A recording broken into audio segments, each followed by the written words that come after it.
Okay. All right, well, we'll get started. Um, Thanks everyone for joining our monthly meetup, Main Street Collective. So, just to kind of set the tone of the room today, we're talking about best practices for selling and marketing online. And we are joined today with Dannah Dawood from Dawood Media, who has extensive experience, not only in kind of the operations of a small business and retail setting, boutique, but also now has translated that into digital marketing, photography, social media marketing. So she's really kind of been able to bridge like both the worlds and both the expertise through her experience over the years, personal experiences, but then also working with a number of clients in the sector. So with that, I am going to just, for anyone who's not familiar with Beyond Mean, I always just like to start off. I'm Kate Giovanbattista, the founder of Beyond Mean, and we are a platform that's connecting community and commerce.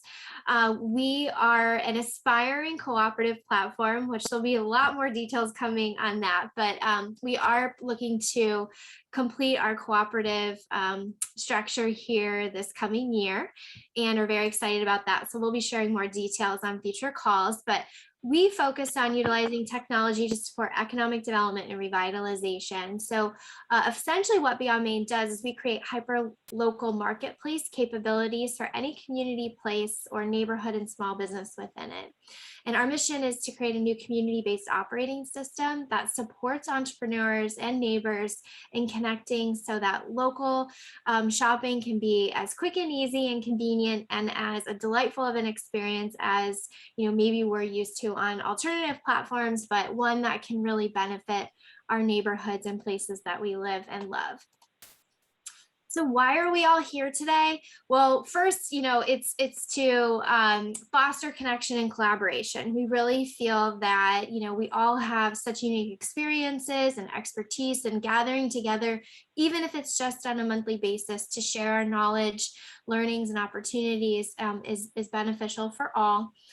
We also love to gather suggestions and feedback. So we do have kind of a great lineup for the rest of the year, but we want to hear your suggestions and ideas if there's things you're struggling with your business or would like to know more about. We have a deep network of speakers we can tap into. So feel free to keep the suggestions coming, whether it's on a topic you want to learn about or even a suggestion from a technology need that you found could be useful to your business. And we also want to help shape the future of our communities and our local economies. So this is something at a very much broader level we want to work together to do and collaborate on. So as a general reminder, we do meet every second Tuesday of each month at 10 a.m. on the weekly calls. You can register through our Eventbrite links. It's always the same login code. So if you miss a registration and can go back to a future calendar invite, all the call-in details will always be there for you. You can use those to log in and join us. And then we have a YouTube channel now that we are posting the calls on. So if you ever need to go back and reference, you can do that through our YouTube library.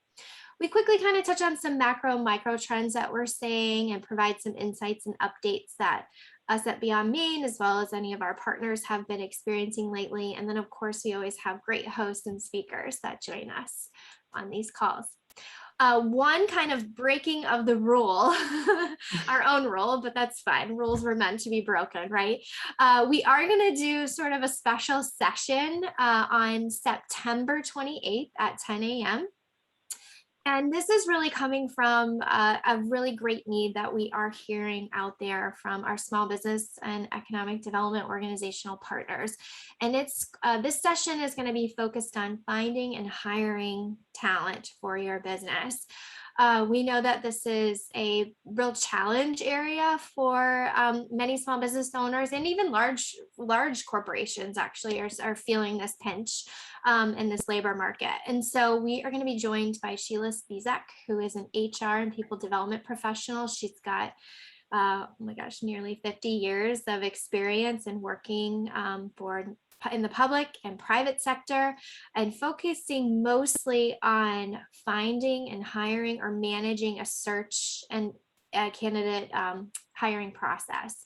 So she will be joining us. Come ready with your questions. We will be sending out some information in advance of the session so that you can kind of understand a little bit more of the tone and sort of the suggestions and areas of detail we'll get into. But mark your calendars. You will get an update from us. But if you want to go ahead and put a placeholder there so you don't schedule anything during that time, it should be a really wonderful session that hopefully can help you walk away with some great actionable things you can do to help improve your search and hiring process within your own business. So a quick refresher, what are the key trends we're focused on right now? Well, localization, great for us, right? Yes, there's a huge trend away from kind of globalization and back to localization. People are seeking out things local or within near proximity to them. And that's everything from experiences to food to retail, goods and services. So this is something that as a small business, we are excited to see, and it's going to continue to grow. Consumer sentiment is supporting this, and they're actively seeking out and searching for small businesses in their area. Pervasive e-commerce, again, what that means, the ATAWAD is just anytime, anywhere, any device. So this has really kind of become the table stakes for consumers these days. And, so continuously think about how can you, as a business owner or service provider, make yourself available anytime, anywhere, on any device. That doesn't mean you have to work 24/7, but just making sure your information to connect with you, to learn about you, and maybe even to purchase from you or schedule with you is able to be done anytime, anywhere, on any device. The labor market and the work from home trend, we're continuing to watch, and obviously on the 28th, our session will be solely focused on this trend.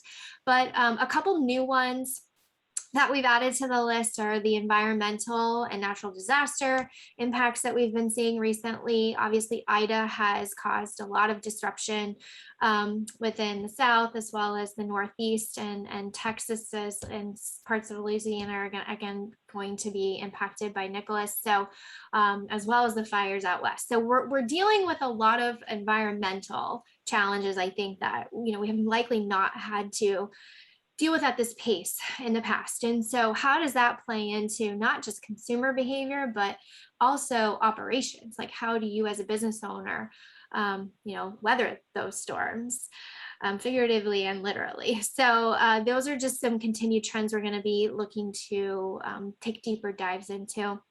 And omni-channel operations is not a new term, I'm sure, to any of you, but that plays into the localization and accessibility through all of our devices that we're using today to supplement our consumer purchasing journeys. And then the environmental impacts in omni-channel is really kind of, underpinned by this like supply chain, right? So when we're dealing with all these challenges, how is the way our goods that are in, products or services are getting from place to place, and kind of the cost impacts, as well as the ability to accept, receive on a regular basis, and just getting back into regular supply chain, practices that or flows that we had experienced prior to the pandemic, and are kind of continuously to be challenged by between the environmental impacts and also the pandemic that we're all in. So kind of to set the pace for the call, I wanted to call out just two stats that I think really play into today's topic, as well as some of these key trends that we're looking at. And 30% of consumers have used buy online, pick up in store, which is what BOPIS stands for, between 6 and 10 times in this past year. That's continuously a growing trend. We saw it before the pandemic, and now we're seeing it really accelerate and continue to accelerate. So this is something that's here to stay, and I think you have to take that into consideration in terms of new software you're implementing, new practices you're implementing. This is something customers are really wanting to be able to continue to do, even as things continue to open up or ebb and flow in and out of openings. And then, kind of on a higher side, 8 out of 10 our consumers have used BOPIS at least once. So there's a large percentage of us out there that have at least used it once. And then, a growing percentage of consumers who are continuing to use it multiple times throughout the year. So as we go into holiday, keep that in mind. That could be a real selling advantage. If you are a business that can offer buy order ahead, or buy online and pick up in store, curbside delivery, or local delivery for your goods, I think that is a huge differentiator going into a holiday season, especially when we might still be experiencing supply chain issues, shipping delays. Purchasing is going to be beginning very soon here. We're seeing an earlier shopping trend. So, get ready and buckle up and use what assets you have to your advantage. So then we have, this is a quote we've had in our previous sessions, but just, understanding the mindset right now of consumers, I think is really important. There's a lot of anxiousness out there. They're dealing with a lot of change. We all are, right? And we're all just trying to kind of feel our way through it. I have been seeing a lot of posts around just be nice to the people who've showed up to work today. And I think that that's kind of a shared sentiment across the board. So, try to stay positive as you can, even though that across the counter from you, there could be some tense exchanges.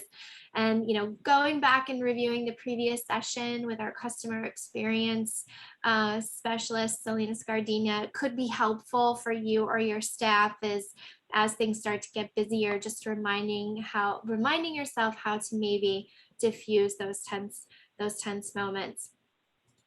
But with that is our opening remarks, and I hope everyone is really excited to dive into our best practices for selling and marketing online with Dannah Dawood from Dawood Media. And with that, I will go ahead, double clicked, and let Dannah take it over. Hi guys, so I'm going to quickly, Kate, you might need to stop screen sharing. There you go. Go for it. Perfect. Give me 1 second. All right, I want to make sure everyone can see my screen. All good. Good, beautiful. All right, so today, as Kate mentioned, I'm going to talk about some tips for selling and marketing your online store. A quick little rundown of some of the topic overviews, right? I'm going to, of course, talk a little bit about myself, discuss e-commerce marketing, like what is it, what are the current trends, and then really give you some tips to make sure you have a successful site and a successful marketing strategy, right? At the end of the day, we want to make sure your e-commerce site is driving sales. And then of course, there will be time for questions, but we have a really nice size group here. So if you have a question, something pops into your brain, really feel free to stop me. All right, so a little bit about me. I began freelancing in high school all through college, and I focus on digital marketing. So I currently have a woman-run agency. We're a team of about 4 women. We all bring something very valuable to the team. And we work with small to medium-sized businesses and offer a pretty wide variety of services. I have clients who are solo entrepreneurs, and I have businesses with upwards of 30 to 40 people. And we work in really all aspects of digital marketing, right? Whether a client needs a website, a new logo, social media marketing is our biggest service, most popular one. Anything digital a client needs, we're kind of their go-to source. And I wanted to quickly highlight some of the industries we've worked in, just to give you an idea of, kind of the vast variety of marketing we've been able to kind of work in over the past few years. So we work with around 50 businesses all across the country, and really, have been able to work in, some really great industries. And then I've really been able to learn about ones I had no idea even existed. So getting into e-commerce, right? So when we talk about e-commerce, it's no secret, Kate was talking about, the shift to online shopping is rapidly growing, right? And so as a physical store, business, whatever you may have, the importance to kind of be able to reestablish yourself online and bring the customer's journey into their own home is really increasing daily. And so as we kind of get into it, I'm going to give you guys some tips on whether you're looking to start an e-commerce site, you have one currently and you're not seeing sales growth, or it's a rapidly rising industry and you're looking to kind of get into it. And so these are some of my tips if you're going forward, kind of how can you make that site successful? And so e-commerce marketing in and of itself is just turning your website and social media traffic into sales, right? You have visitors on your site. How do you turn them into customers? And so we're going to discuss some of my, tips I found to be effective to kind of make sure you're driving sales daily and you're not just kind of showcasing your work and then saying goodbye to potential customers. So I'm actually going to start with some selling strategies, right? So aside from marketing your products, the main thing you also want to focus on is kind of making sure you have an easy to use, seamless website, right? So you really want to make sure your site is, selling properly, simplified, and consumer friendly. And so we'll kind of get into some tips you can kind of implement as you create your site. And so upselling, this is actually one of the first things I wanted to talk about because it's one of the easiest ways to kind of implement. Many web platforms offer it, whether you're on Shopify, Beyond Main offers it. The art of upselling is giving your consumer a slightly more premium product than the one they're already looking for, right? So that could be, hey, the large cup of coffee is only 50 cents more, right? I always tell people, don't get it confused with cross-selling, right? You're not telling someone to pair the sweater with a pair of jeans, but you're telling them, hey, you're looking at a great product. Here's another one that might also really benefit, what you're looking for. The reason I encourage upselling so much on e-commerce sites is because it's proven to be so effective. It's easier than acquiring a new customer, right? You already have the customer on your site. You have them interested in your product, right? How are you going to show them what could be better, how you could up that sale just a tiny bit? And so when you're upselling, keep in mind, right? Don't shy too far away from the product. Don't shy too far off of the price point they're already looking at. And just be mindful, right? Like I have a consumer who's looking at this charm bracelet. Let me make sure my website also accurately showcases one that is maybe a little bit more expensive, is a little bit better quality, and I can kind of up that sale a little bit. And so, like I said, this is something to keep in mind kind of when building your site. It's very easy to implement and it's extremely effective. So as we get into actual inventory, this is something I wanted to talk a little bit about, just the art of a product page in general. I found this has been definitely one of the things I go back and forth with clients about, whether you are a physical location and you're going online or you offer a specific service, right? How are you going to strategize what products or services you sell? How are you going to organize them? And really, how do you choose what to put up and what not to put up, right? I think the mindset is easily, I have to show everything because the more products, the more sales, right? When that's not always the case. I think the rule of thumb is you never want to overwhelm a customer with too many choices. You never want to overwhelm them with too many product tabs or categories, right? When developing your site, whether you're building a Shopify account and you're adding fresh inventory, or you're starting your Beyond Main shop, right? You really want to keep it simple. Showcase some of your best products, and strategize how you're going to organize that product or services, and really help the consumer. You don't want to overwhelm them because more choices leads to overwhelm, which leads to lack of sales, right? And so I actually grabbed this screen grab from Glossier. They're a beauty and skincare company that has a ton of products with some pretty out there names. And I referenced them a few times just because I think they're a really great example of online selling and marketing. So if you'll see, this is right on their homepage. And they're featuring their top products, right? They highlight the name and description pretty easily. They offer a quick add to cart, and they also organize through variants. So if you're really looking in depth at this screenshot, there's a good 15 to 20 products here that's easily condensed and organized in a way that doesn't overwhelm the eye. So, when building your site, whether you have a top selling product, upcoming classes because you own a fitness studio, or it's holiday time, you have a gift guide, really take the time to figure out what you're going to sell, how you're going to organize it, and really highlight some of your most popular services and products. And I have to say, if you're ever stumped on whether it's website copy or organizing your e-commerce site, Glossier is a really great site because they have a ton of out there products, but they've really mastered the simplicity of it. So now that we, have talked a little bit about what products, how you narrow down products you're going to sell, I want to talk about layout, right?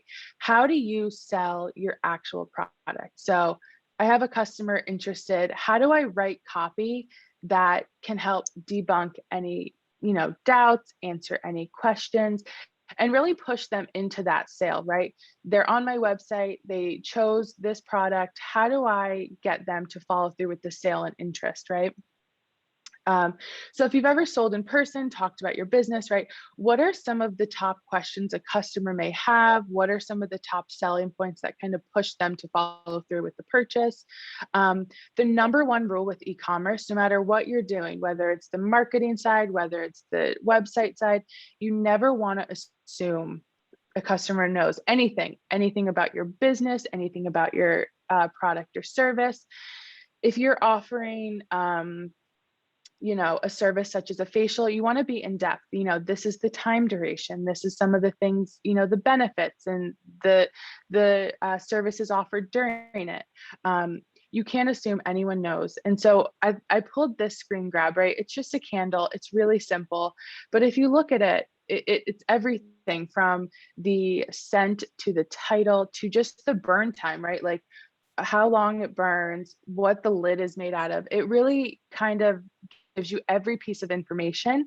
And the rule of thumb is this is an area where you don't want to worry about overwhelming a customer. The way you don't want to overwhelm them on your product page, this is kind of your chance to put everything out there, right? You want to give a customer online every single piece of information they need to make an informed decision. And so, find what works. Ask people what are the first few questions they have that come to mind. Think about conversations you've had when you sold in the past. But really, this is kind of your chance to really upsell your product. All right. So now that we've kind of talked about, how you're going to sell it, I also want to talk about visuals, right? We are in a world of visual consumers. So people want to see what they're getting. They want to see what it looks like, and they want to see it in a quick and easy manner. And so this is what's going to get a consumer hooked, right? The minute they see that product thumbnail could be the difference between them following through and, having interest in it or walking away. So I do want to mention that when I say invest in quality, I don't always mean invest a ton of time or money, right?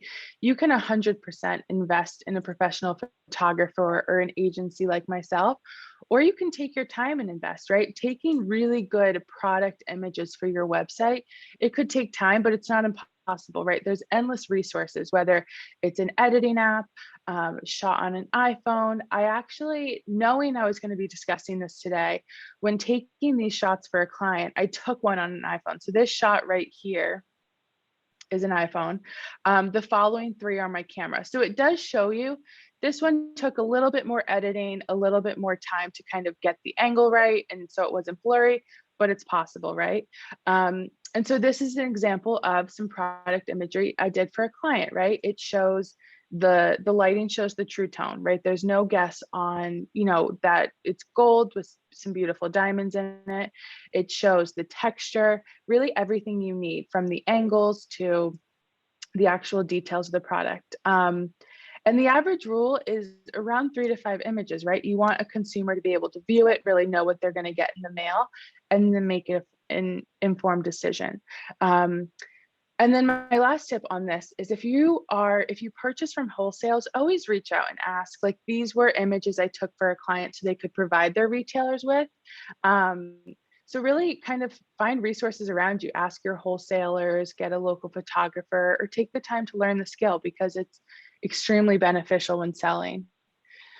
Okay, Dana, so do you now, want to, really quick, while we're on that topic of photography, do you want to share some like good DIY tools that you've Mhm. used or that you've seen some of your clients use Yeah, to get so great photos? yeah. So you really have to find what works best for you, right? So this was a photography shoot. And so if you have like smaller products, right? There's endless resources as far as like Amazon offers like a $30 light box. So you have like a pop-up mini studio.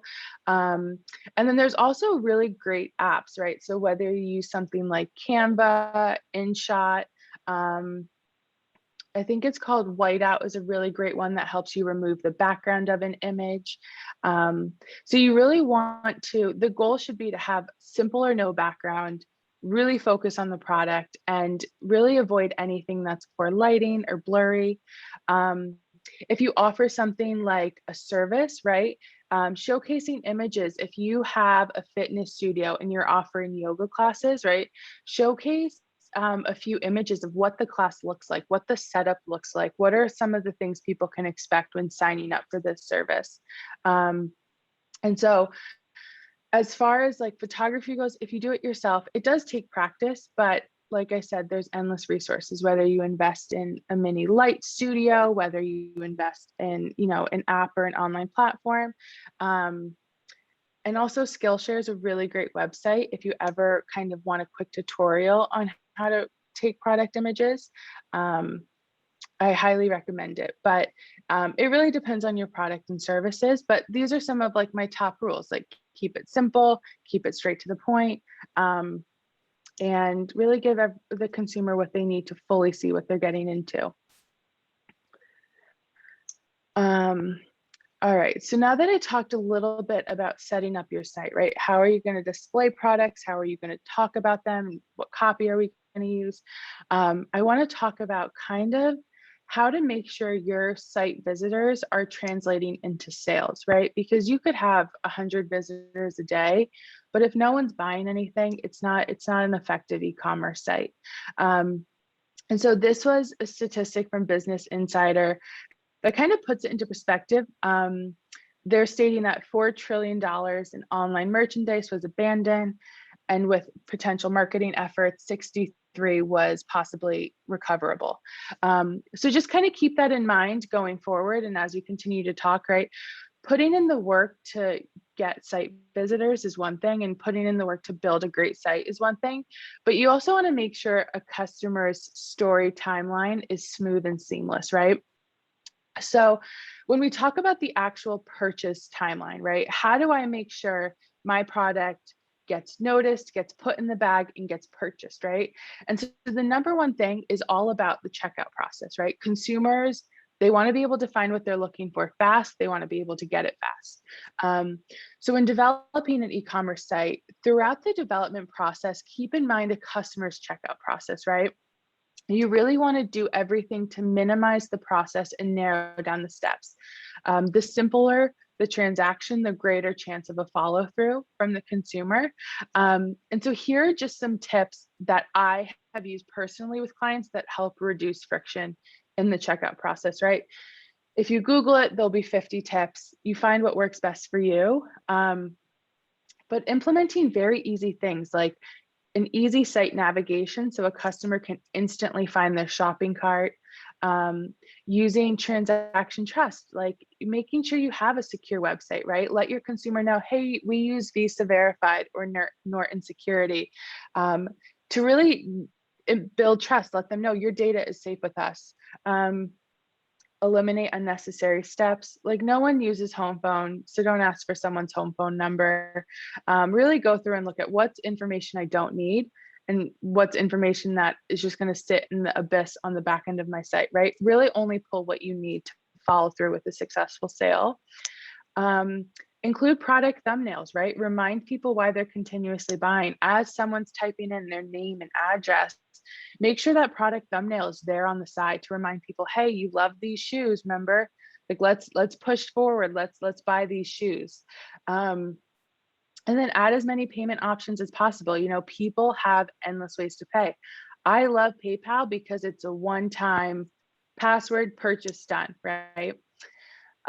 You also want to offer different assurances, whether that's a money back guarantee, free shipping on returns, right? Make people feel confident, like, hey, we know you're going to love our product, but in case you don't, it's fine. You're not going to be held accountable. We kind of work with you to get your money back, find something you like, whatever it may be.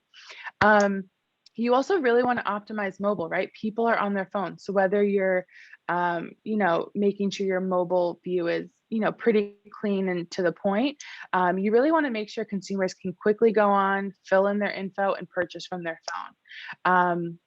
And so all of these things, right? Making sure a consumer follows through with the purchase, it's going to result in fewer abandoned carts, which we're going to talk about in a second. But so as you're developing your site, keep in mind, you really want to make the checkout process as smooth and fast as possible. I will say though, no matter how seamless your website is, no matter how smooth your checkout process is, you will have times when customers abandon their cart, right? Whether they get distracted and walk away, or you're offering a service and they go to check their calendar and never follow through with booking, whatever it may be, right? You really want to develop your site so you have a plan B, right? Like, hey, John didn't follow through and purchase this wallet. Let's touch base with him again and really push that sale through to the end.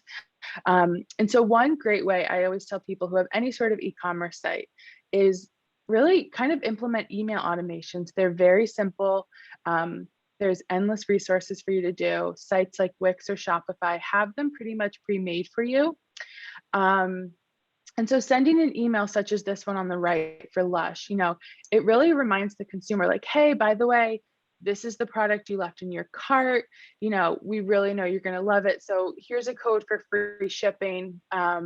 It kind of gets them intrigued, right? Like, oh, you want to know what? I forgot I wanted this. Let me quickly go through with the purchase. So this is just something to keep in mind, right? So no matter how bulletproof your site is, you do need a plan B to kind of sometimes nail that final sale. And ensure the sale's made, because every single time someone puts something in their cart and leaves, you lose money. And so that's just something to keep in mind. All right, so now I want to talk a little bit about, once you've made the sale, right? You've got the customer, how do you keep them coming back, right? How do you make sure customer retention stays a really strong part of your revenue? And how do you follow up with the customer after a sale, right? Like, I want to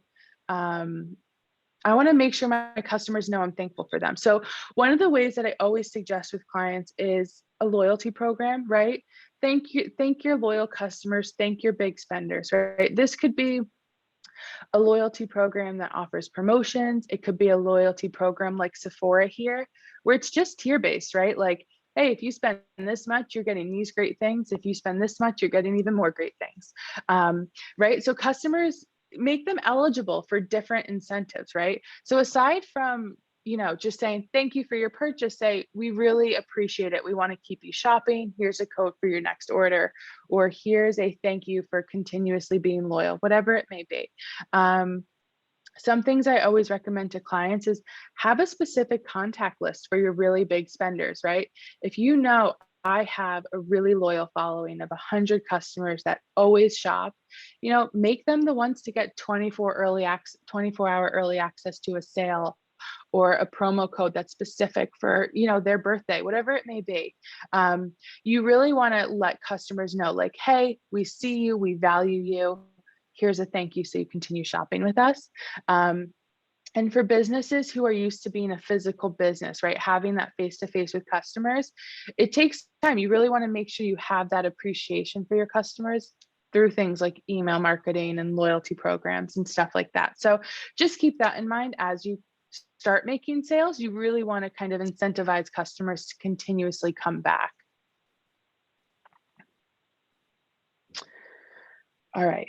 So now that I've covered some stuff about your actual e-commerce site, like, your product pages, how you're going to sell your stuff, the visuals you'll need, I'm going to get into some topics for actually marketing your site, right?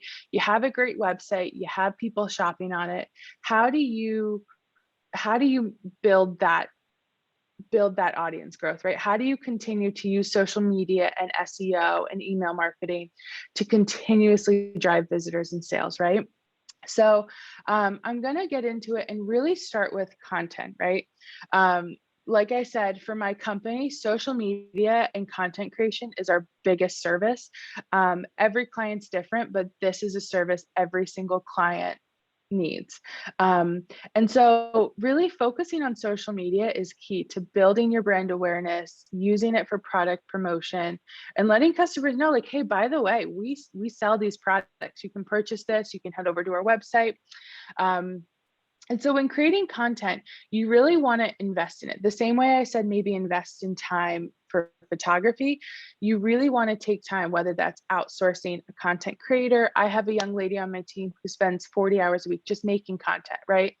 Or take the time to create content for your business. There's great resources for businesses out there, whether you're using something like a Canva or, so many apps that give you templates to kind of create really enjoyable, visually appealing content.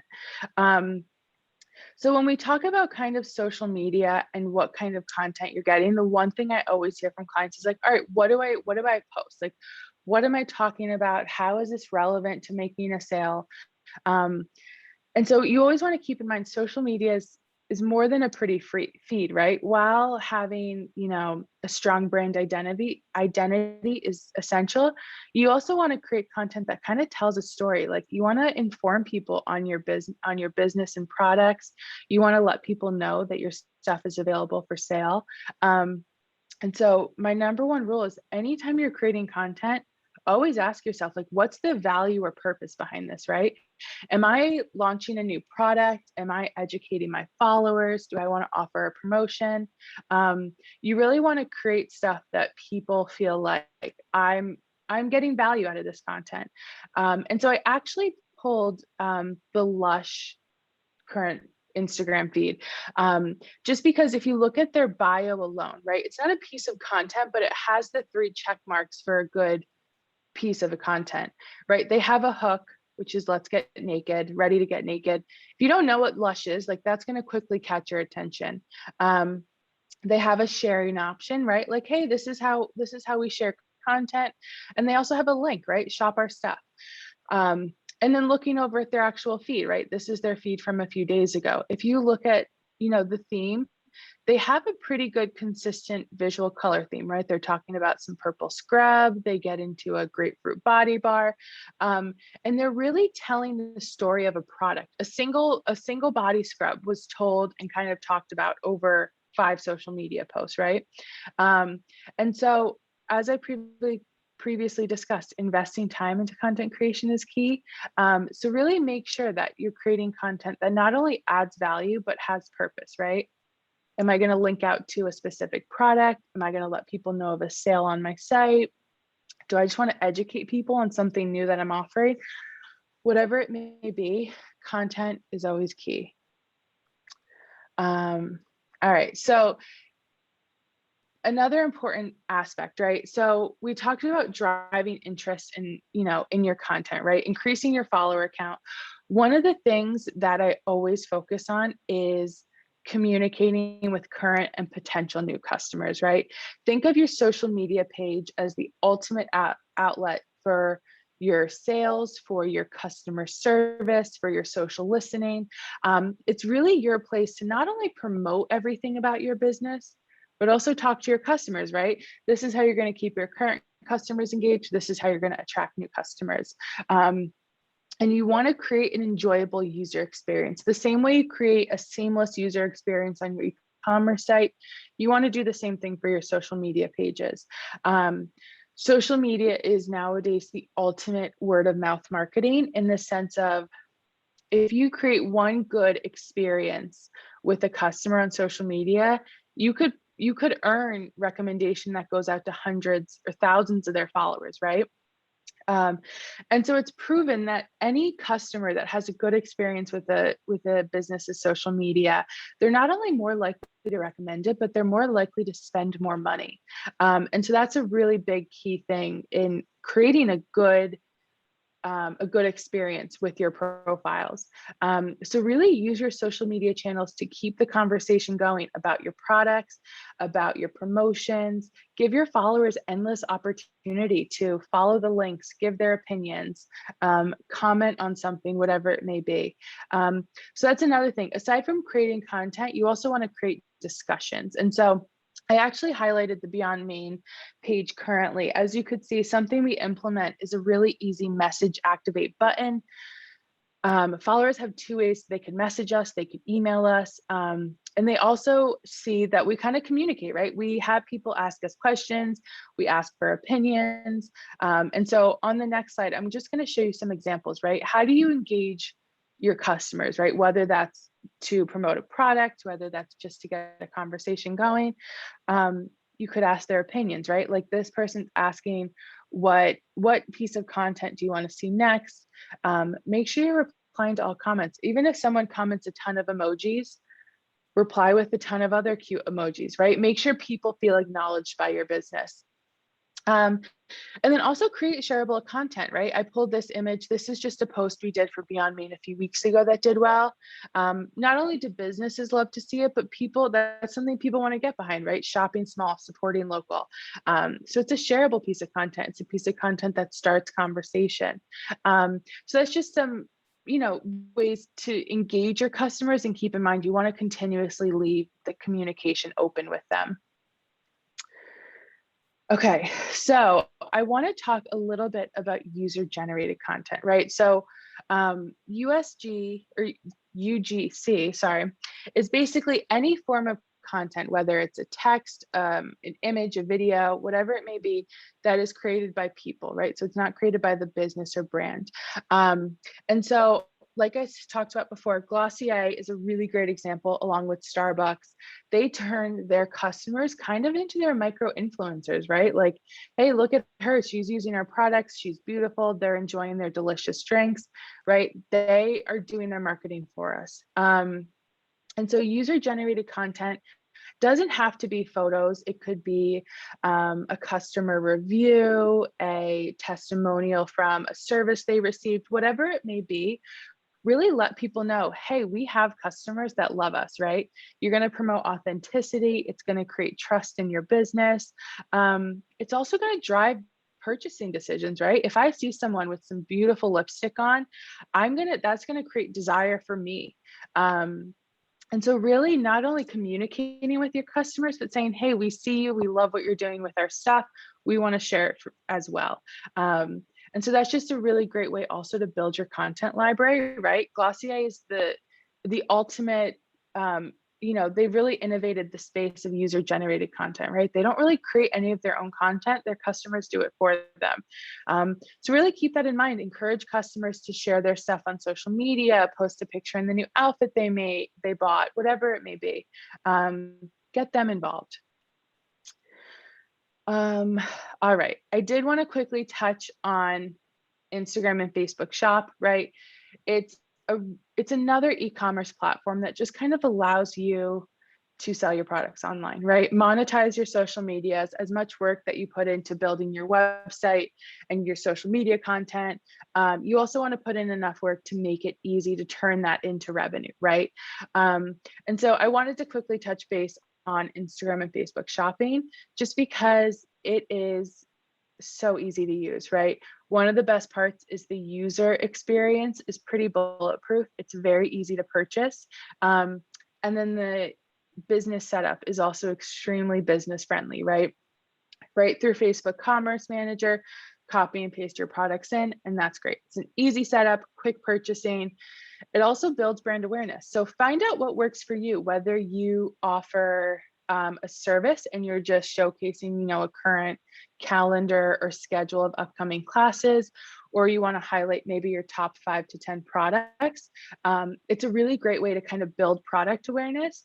And it also allows you to link out. If you have a Beyond Main shop, you could add some photos into your shop and link the product right to your Beyond Main page, right? Increase that traffic to your website. So this is just something that if you're not doing it, I highly recommend. It's also extremely easy. All right, so this I wanted to quickly show you. So this is an example of a client's sales once my team kind of came in and started taking some of these e-commerce marketing strategies into effect, right? It's an e-commerce site. They weren't effectively linking, they weren't effectively promoting, their content was not really had really no value or purpose. So this kind of shows on the left, kind of before we started working with them, and on the right, about 2 weeks into the difference of total sales from outside links, right? So not only did the marketing from email campaigns and social media really help their total sales, but it also drastically helped sales through outside links, right? I got people from Instagram and Facebook and emails to kind of come on and shop, right? So with the proper marketing tactics, really good content, you really are kind of creating a clear path for a consumer to come shop your site. And so this I wanted to show because this was only 2 weeks of marketing strategies, and it was extremely effective, right? So it's not extremely time consuming, but with the right effort, you can clearly, really drive some sales. This is one of the last things I wanted to talk about. So this, and I mainly wanted to talk about it is because many clients aren't familiar with it, but it's definitely a game changer if you're selling online, right? If you're really looking to nail, listen, I know my customer base, but I want to nail kind of their portfolio more on the head, right? So Facebook actually, along with giving resources like Facebook Analytics and Facebook Shops, they also use data on your existing customers, like, right, what's their behavior online? What age are they? What are their interests? It is a little creepy when you think about how much they know, but this effectively allows businesses to kind of expand your reach, right? Figure out who your wider audience is, right? If you're doing paid ads or promotions, it really helps you clearly hit the nail on the head with who's going to be interested in my products, who's going to want to sign up for my yoga class, who's going to want to come get a facial or whatever it may be, right? So this is just a really great tool I recommend. It's right in the Facebook app, the Business Manager. And it really also helps you see, like, hey, on Facebook, I have a demographic of 18 to 25-year-olds. Let's make sure I'm promoting properly, the specific products I think that would be geared towards them. So like I said, I wanted to include this just because not a lot of people know about it, and I think it's extremely beneficial. All right, so email marketing. This is pretty plain and simple, right? You really need to regularly be sending out email campaigns for your e-commerce site, right? People aren't going to keep in mind, oh, I haven't checked out, the boutique down the street. Let me look at them. You want to remind people, hey, we're here. We have new stuff. I'm going to put it in front of your face, right? So sending valuable emails is a really effective way for your marketing activity, right? So think value over spam, right? You're not going to spam people with 5 emails a day saying flash sale, buy now, whatever, right? You're going to ask yourself, what kind of value do I want to send out to my customers, right? Do I want to let them know of a new product, an upcoming class, a promotion, right? So here are just some ideas that can kind of keep your customers engaged and updated without being super spammy, right? Welcome them if they purchase something, offer promotions or sales, have a regular newsletter, right? Like, hey, this is what's going on in my business. We have these classes and events going on. These are some new merchandise we have. Hope to see you soon, right? Post product purchase info, right? So if someone's buying a piece of jewelry, right, maybe follow up with hey, thanks for your purchase. Here's some tips on how to clean your new earrings and how to take care of them and things like that, right? Follow up with the client and give them what they need to keep the conversation of the product going, and then hopefully they come back. Another thing is soliciting feedbacks. Customers like to be heard, right? As much as they don't want to be spammed with a ton of information, they want to be heard. So if you have, like we talked about, a loyal customer list, maybe just ask them like, hey, what products do you love from us? What do you want to see from us? What feedback do you have? It's really effective. This is another statistic for a client out on the East Coast. We took over their marketing strategy. So it kind of gives you an idea of what, the power of email marketing, right? In less than 2, well, this is probably about a few months difference, but we were able to help them, increase their audience, their sales, and their click to open rate. We kind of re-strategized their email marketing. We added value to every single email. And we were able to drastically help them, drive sales through this marketing strategy. And lastly, SEO. I really wanted to talk about this because businesses get very intimidated by it. SEO is basically search engine optimization, right? It's how website traffic comes in through search engines. It's unpaid and it's organic, right? So it's direct traffic. So, keep in mind, many platforms such as Shopify, Wix, Beyond Main, we handle the SEO for you, but it's pretty bulletproof for businesses to kind of go in and fill in the gaps, right? If you go to the back end of your Shopify site, there's an SEO button that will ask you for a few forms to fill out. It handles your SEO, right? So just keeping your website structure simple, make sure every single link that you share is working. Meta title and descriptions. That's one of the things the back end of your site will ask you to fill out, like, hey, what's a 5 to 10 word description for this product, right? It's an extra step, but it drastically helps your SEO. And then just polish your written copy, right? Make sure the copy on your website isn't a run-on, doesn't get lost. And this is actually just an example of what I mean by simplify your site. So, right, this is a videographer who has a billion pages that just are confusing, right? Not only did they not simplify their portfolio, but their SEO is a mess because there's no way you can, a search engine can kind of organize this, right? So when doing your SEO, it's simple. You just kind of want to get ahead of the game, and let your web development platform kind of walk you through it. It's not really something to be intimidated by. And that's about it. That kind of wraps up a lot of my tips for selling and marketing your business. I know I threw a lot out at you. I feel like I've been talking for a long time, but my last tip is, no matter where you're at in the process, right? There are endless resources for you to kind of successfully build a site, right? Don't get overwhelmed. Start with the site, get online, create a plan, and kind of go for it. It doesn't need to be, you don't need years of experience. The resources are endless. And so following a few of these tips can kind of just help you really drive sales and reestablish your business online. So I wanted to take the time, like I said, I know I threw a lot of information out at you guys, but to kind of, answer any questions you may have, something I wasn't as clear on, and kind of see if there's anything I didn't cover that you guys are still curious about. So I want to open it up for any questions.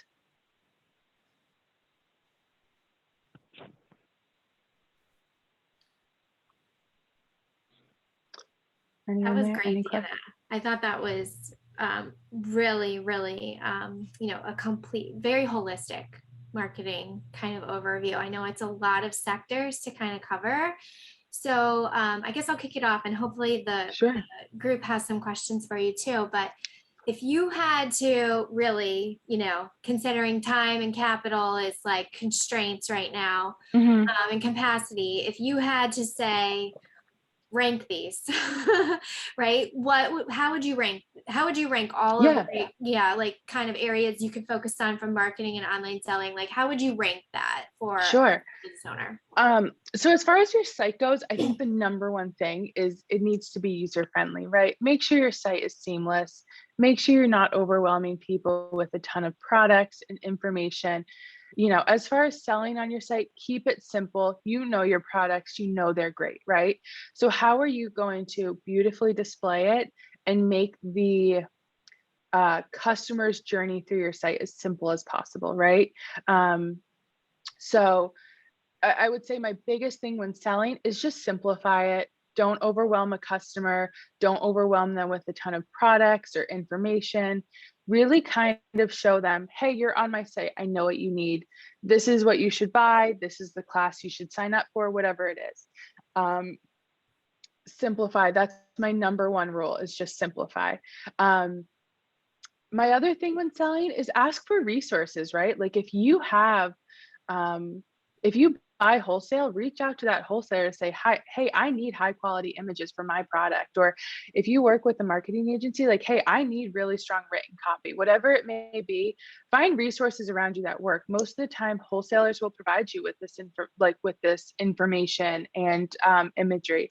And then as far as selling goes, or marketing goes, really focus on social media. That's where your current customers are. That's where your new customers are. Put your time and energy into creating valuable content that you want to share, that people will want to engage with. The opportunities to kind of build an audience and a customer base through social media is really endless. So out of all your marketing strategies, if that's where you have time, if you have time to focus on one main thing, I would say really establish a really strong social media presence, because that will live on for time and time. So I have a question related to local versus shipping. Mm-hmm. One of the reasons I'm on Beyond Main is because I feel pretty strongly about selling locally, and I Mm-hmm. don't want to get bogged down in the whole shipping business. I Yeah. used to ship, but between lost packages or people scamming and saying they never received it, and PayPal always sides with the buyer kind of thing. Mm-hmm. I guess I've been wondering, like, do I really, I haven't set up a shop on Instagram, though I am eligible for that. Mm-hmm. I've been hesitant to really push sales on anything except, pretty much Beyond Main and any local markets I can do. But I'm wondering if that's hurting me more, like if I should set up, I do have my own e-commerce site that I wrote. I guess I'm wondering, do I need to open it up to shipping, or can I have a successful local market and, still? Yeah. Yeah. Well, I have to say you're already ahead of the game in the sense that you have an online store, and you're ahead of the game in that you know what you want, right? Like you have a path for your business. You want it to be local. You want it to be in-store pickup. I have a lot of clients who only focus on buy online and pick up in store, because not only does it help them still sell online and then get that face-to-face with the customer, but like you said, it eliminates the shipping issues, the supply chain issues, anything like that. As far as e-commerce goes, so even though you're doing buy online and pick up in store, you still need to implement a seamless transaction for a customer, right? You still need to implement the upsell of a product and the product description, and then create incentives for people, right? Like what will get people to want to buy online and pick up in store? Is that free gift wrapping when they pick it up? Is that a 1 hour pickup window where they can get something immediately, right? The fact that you want to stay local and you're partnered with someone like Beyond Main, whose main focus is local, doesn't mean you can't have a consistent sales revenue from your e-commerce store. It just means you need to target your audience a little better. Same with using the Facebook tool I had mentioned, that where it creates similar audiences. That's one of the things you can request, right? I want people local to me, right? So how are you going to target those local customers and that demographic? So similar to what I said, you just kind of have to pivot it for specifically what works for your business and the direction you want to go. But there's all kinds of incentives and options you have for buy online and pick up in store. And as Kate mentioned, that's the direction it's going, right? Like people don't mind free shipping, they like it, but people want it immediately, right? Like if I can drive 10 minutes to go get that shirt for my dinner tonight, I'm going to do it. So I do think you have a ton of opportunity to still build that local customer base and drive sales online. Christina, I've always wondered, do you have capability to do wholesale? I do, but my profit margin pretty much disappears if I do wholesale. So I did do it once, but decided that it's just not something that I can sustain because my cost of goods is so high. Okay. But I do have another follow-on question because Sure. I kind of have two sides of my business. One is digital downloads for other creative makers. And I would say probably 90% of my newsletter is those people. But then there's the other side that I'm trying to grow, which is people who buy my finished product. Should I really I feel like I should almost delineate between the two groups and speak to each audience separately? And does that require like two different like companies or? Sure. Yeah. So depending on what you sell, right? The number one thing, whether it's marketing on social media or your email marketing, right? You always want to figure out what customers am I talking to, right? The same way when I work with the local boutique, their Facebook customers are completely different than their Instagram customers. And so for someone like you, if you know that customer base for your digital downloads has a very slim chance of ever wanting a physical product, focus marketing efforts specifically on how can I give them value with these downloads, right? If you think there's a chance of them leading into wanting physical products and shopping the items you make, right? Add it into your email marketing, right? Add in call to actions with a shop or a promo code for their first purchase. But it's not uncommon for businesses to have different customer bases wanting different products, right? Same for me. I have clients who need custom content specifically for them and their business. And then I have, for example, some realtors who really love templates, right? Same thing the next person used, they add their own touch to it. And so I market two different things, right? A custom and a generic. And so for you, if you see the chance of them wanting to move into purchasing a physical product, maybe overlap your marketing, but keeping marketing efforts specific to what you know they want and what fits their needs. I definitely recommend that. And there are endless tools, right? Like you have MailChimp and Constant Contact. It's very easy for you to kind of segregate these customer bases into their own little contact list and area, so you can easily reach out to them specifically when you need. Okay, thank you very much. This was helpful. Good. I have a question. Yeah. Can you hear me? Yes, go for it. So sorry.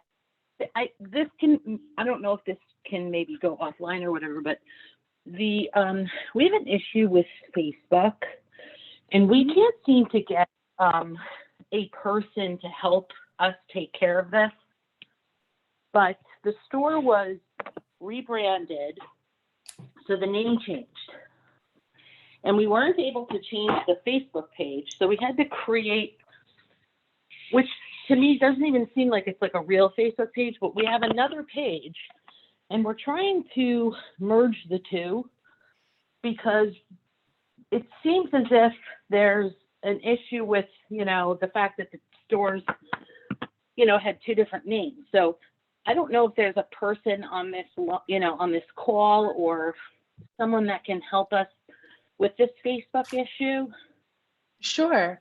So just a generic answer. I know Facebook only lets you change your information every 30 days, right? So if you go in and change your Facebook name, and you spell it wrong, it's going to be spelled wrong for 30 days. There's absolutely, Facebook doesn't have a customer service center. They don't have a help center. There's no one but robots that will kind of email you back with the link for instructions. And there's also no way to really, you could merge business pages. The requirements for that are pretty strict. I also would need to see kind of the situation, but I would be happy to, I can drop my email on the chat. Feel free to give me an email. Let me know the pages you're looking at and the business name, and I can kind of see if I could help. I appreciate that. Sure. Yeah, this has been going on for a long time. The store was rebranded in 2018, and we've been dealing with this for quite some time now, where we provided Facebook with the information they requested and they still wouldn't do it. Okay. So we had to create a page, which the new page is kind of not even like a real page to me. It seems like it was created out of hashtags. I don't know. It's a little convoluted. So maybe I could speak with someone offline about it. Sure. I put my email in the chat, so feel free to give me an email and I would be happy to kind of take a look and see what's going on. Thanks. Of course. Well, we are slightly over time, so I just want to be respectful of everybody's day. But I don't want to, if you do have any other questions, please go ahead and come off mute and ask them, and then we will wrap it up. Any other final thoughts? No? All right. Well, sorry. Was there one other question? Oh, no, I was going to say, I have my email in the chat. So if anyone ever needs help, wants verification or anything, you're more than welcome to reach out to me. Okay, awesome. All right. Thanks everyone for joining. Please keep a lookout for the recording, which you can access or share with any other associates that you want to have listen to the call. And we hope to see you for our special session on Tuesday, September 28th, same time, same Zoom. And we will be focused on discussing finding and hiring the right talent for your business should you need support in various areas. So we'll walk through how you kind of construct that perfect candidate, hiring for values and attributes as a design technique, and then, everything that you can do to kind of adapt in this like labor market to be attractive to those future candidates that you're hoping to find. So thanks everyone for joining, and we look forward to seeing you in a couple weeks. And please feel free to share these calls with your networks. They are free, they are open to anyone interested in joining the conversation. So I know I always get a lot out of them, and I hope you do as well. So thanks to Dannah for her time today, and we'll see you guys in a couple weeks. Bye, guys. Bye.